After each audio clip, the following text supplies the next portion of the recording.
Estamos aí nesse momento, de luta contra o coronavírus, isolamento social recomendado, não só para os idosos, mas para as crianças também, que deixaram de ir para a escola. E eu vou conversar agora com Betina Saad, geriatra, para trazer mais orientações para os pacientes idosos que estão aqui acompanhando o Viver Bem, que tem muita gente em verdadeiro pânico com esse coronavírus. Betina, se pudesse dar orientações básicas para os idosos e para suas famílias, o que é que seria? Primeira coisa, medidas de lavagem de mão, né? Higiene de mão, de rosto, sempre que possível, né? O mais vezes que a gente puder. Isolamento social, para a gente conseguir diminuir um pouco o fluxo, né? A circulação do vírus na nossa cidade, na nossa região.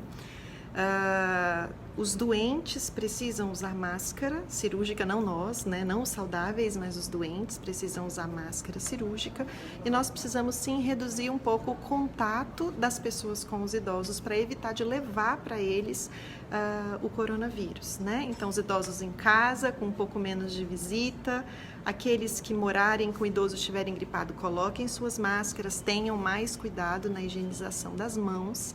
E caso o idoso adquira uma infecção, ele pode ficar em casa desde que ele esteja bem, com estado geral bom, mas se em algum momento ele evoluir com queda do estado geral, falta de ar, confusão mental, ele precisa ser levado para um serviço de urgência. Betina, como é que fica aquelas consultas eletivas do idoso para o geriatra, que tem que ver como é que está o remédio da pressão, da diabetes, aquela consulta que faz parte da rotina, ela deve acontecer ou não? Para idosos que estão saudáveis, que estão bem estáveis, a Agência Nacional de Saúde sugere que neste momento as consultas eletivas sejam canceladas.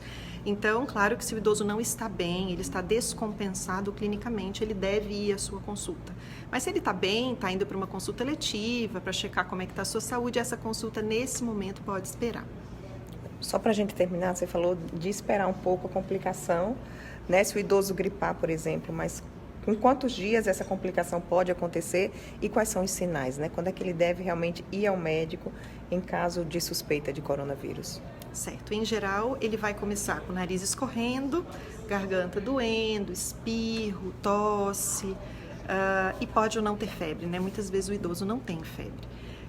Porém, na medida em que ele complicar, que ele evolui com complicação, e essas complicações costumam acontecer nos primeiros 4 ou 5 dias de doença, ele vai evoluir normalmente com falta de ar, com piora da tosse, com desconforto respiratório, também pode evoluir com delírio, que é uma confusão mental. Então, se ele tiver confusão mental, desconforto respiratório, tosse ou queda do estado geral, ele precisa ir para um serviço de urgência.